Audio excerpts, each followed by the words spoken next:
Так, внимание, записываем звуки.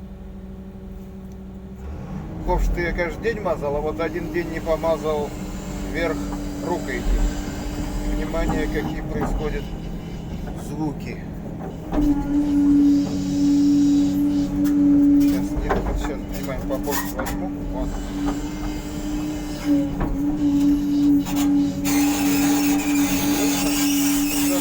То ли это скрип, то ли это... Или гидравлик. Нет, ну, скорее всего, палец. Что-то ужасное. Такого быть не может. Сейчас помажу. Посмотрим, удалились ли скрипы в один день.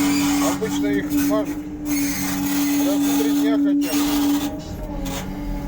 Здесь тоже графики написаны на таблице. Неимоверные.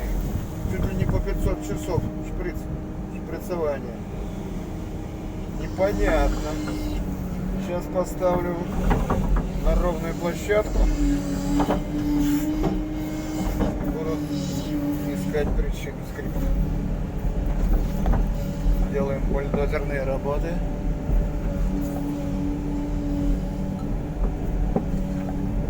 Насчет этого он здорово тащит. Дорогу равняет. Ходовая у него мощная. Так, подровняем.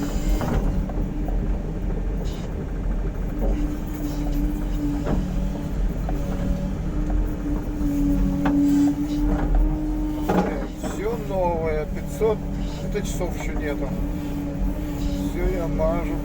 Я тут пропустил один денек наверху рукой идти, а так бог что все точки. Все равно странно сейчас. Помажем, посмотрим.